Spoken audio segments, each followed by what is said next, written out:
Ms Legalista, aka Attorney here.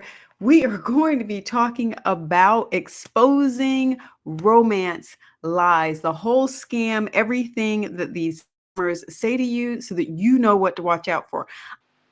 Yeah.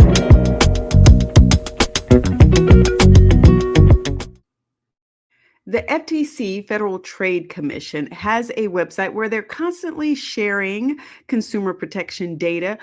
We are going to jump into these lies so that you can become a little bit more familiar with them. And hold on, my glasses? Like, oh my gosh, I can barely see out of these. We know what I'm going to be doing when I finish this. Romance scammers' favorite lies exposed just came out this year. It says romance scammers tell all sorts of lies to steal your heart and money. Last year's romance scam numbers looked a lot like 2021, and it's not a pretty picture. In 2022, nearly 70,000 people reported a romance scam and losses hitting a staggering $1.3 billion. That is a lot of money. But think about it, 70,000 people. Well, you guys know we don't necessarily want to let other people know that we've been scammed. So 70,000 people, bet that that number is not correct. You can bet that that number is underestimated. There are many more people who were actually scammed who just did not come forward. They didn't want to let their family members know. They didn't want to let people in their community know if they need to go report it as a crime. No, they are keeping that, they are keeping it secret. So that 70,000 number, we know that that number is really low. And it also says that the median reported loss was $4,400. Now, that's a little on the downside, if you ask me. I've heard of being way higher than that. So it says here, these scammers pay close attention to the information you share. You guys, they're checking out what you put on social media. I have told you before. Scammers work 24 hours a day, 7 days a week. They don't take weekends off. They don't take vacations, and they love holidays like Christmas, Valentine's Day, because they know you're looking to buy gifts for other people. Let's go down some of these favorite lies that they like to say. It's it's the I or someone else close to me is sick, hurt, or in jail. Look at that. 24%. I can teach you how to invest. Now, financial fraud has always been out there, but now it's getting rolled up to the romance scam, the love scam. This is the person who's going to help you make your life better. I'm in the military far away. Again, this is one of those ones so that they don't have to meet you in person. It's a way of not having to take responsibility in the relationship and stay hidden at the same time. I need help with an important delivery. Now, this is the one where you need to be really careful about with these romance scams, because that is the one that sets you up to be a money mule. Remember, I told you about Glenda in this video. Glenda had this romance scam that she fell victim to. The person had, you know, cell phones and other electronic items coming to her that then she was supposed to get money for and then deposit in bank accounts, personal and business, for her love. She ended up pleading guilty to felonies there. So be especially aware that that one can actually get you in so that you're going to jail. But let's go back and look at these. So yes, I need help with an important delivery. Never take possession of items that you have no idea what they are. Okay, that's just a bad idea. If it's not somebody you don't know, why would you take an item from someone you've never met? This is a love scam. They are setting you up. We've never met, but let's talk about marriage. Why? Why ever do that? People are taking advantage of you with these lies. Okay. They're going after your deepest fears, concerns, worries that you have. Maybe you're not with someone. Maybe you just out of a relationship. Maybe you feel like you're never going to be in a relationship, and this person has stepped up and is showing you all of this attention that you never thought you were going to have. This special connection. This person has made you feel like you're the one and only, and that they need you. You do this thing for them. Nobody else can because they trust you. You've now built this relationship. And this is how they come at you. All right. We've never met, but let's talk about right Mary. That one, you should really just run the like really fast. But look at that. You've got 12% there. It's not as high as the others. I've come into some money or gold. Oh, what's that got to do with me? Again, start worrying about being a money mule at that point. I'm on an oil rig or ship. Sometimes they'll say that they're in construction too. So I can't get away. I'm on this long distance construction project. It's supposed to last for a year and a half. Okay, so can you not do Zooms? Can we not FaceTime? So they'll come up with all kinds of excuses. Oh, well, the internet is bad here. We don't really have good internet. Okay. Those are the excuses, I'm telling you. You can trust me with your private pictures. Never, never, never, never, never, never. You guys, this is one I had someone contact me about something that happened.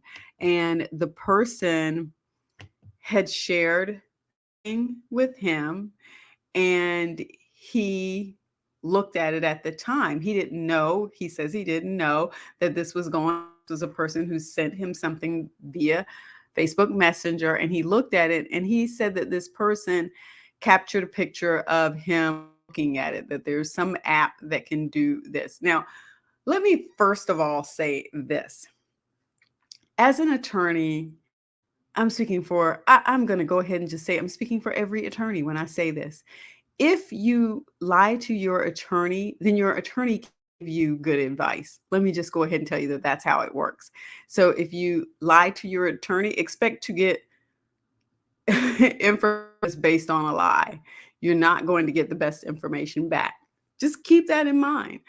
I do not think this person was being open and honest about everything that went on with that particular instance. I think the person was experiencing a lot of shame and didn't want to have that conversation with me.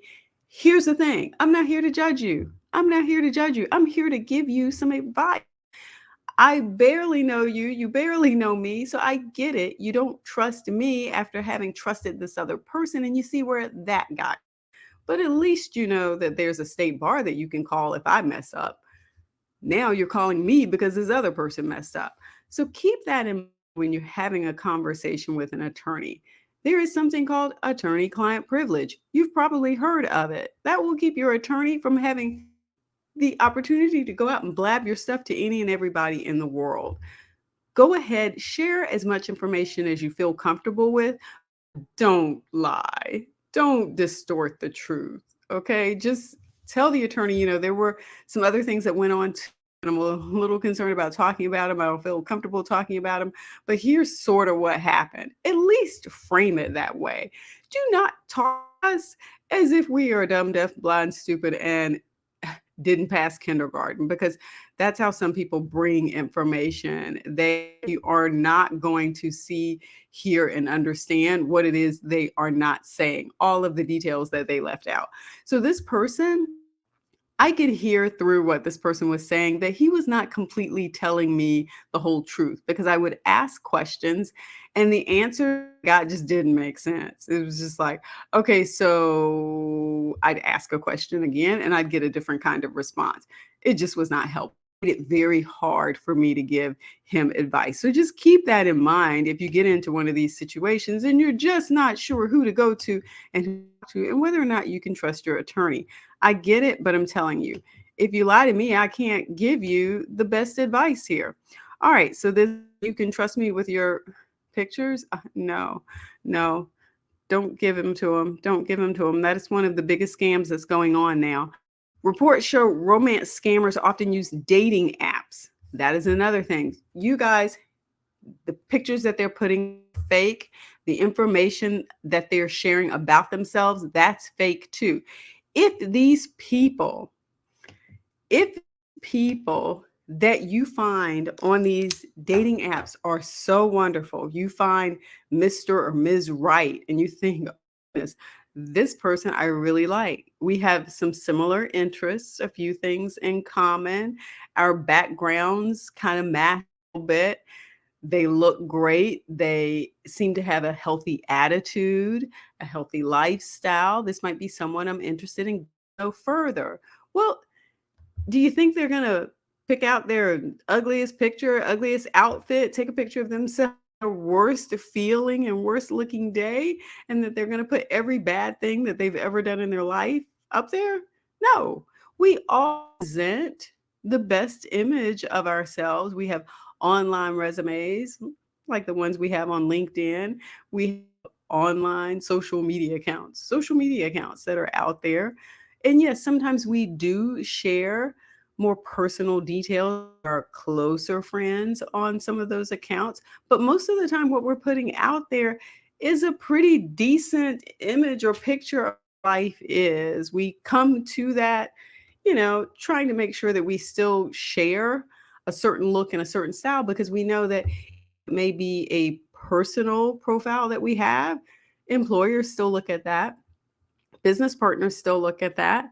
So who going on these dating sites saying, I'm the most awfulest person in the world.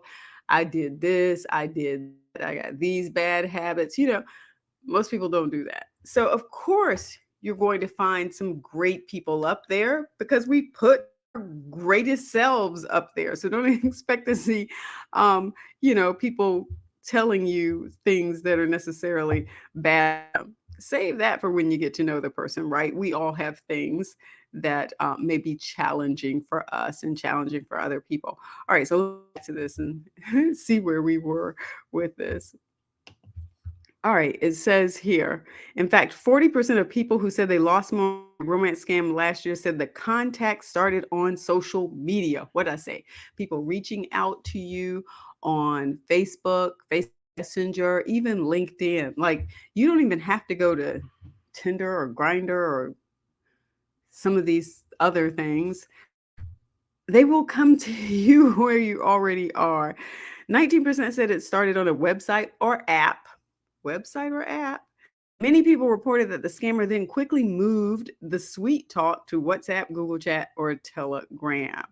All right, top methods: cryptocurrency, gift cards, bank wires. Guys, they love a way to get money where you get it back. So just keep that in mind too.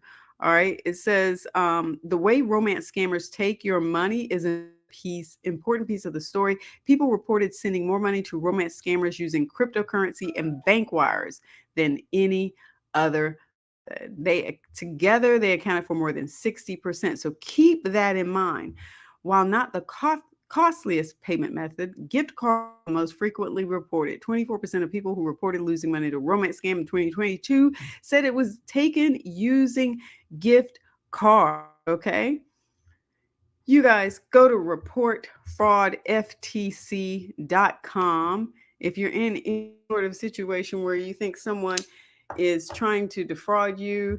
Do your research, and then if it happens to you, it happens to you because it's happening to so many people. So don't feel all this guilt. Don't beat yourself up about it. Go ahead and report it, and then learn from that lesson. Try to go back and remember what red flags you maybe missed, intuition, gut instinct was telling you that you missed, and just keep your eyes open in the future. But that's it. Go ahead and give the video a thumbs up if that helps you with the lies that romance scammers are telling in 2023. Peace.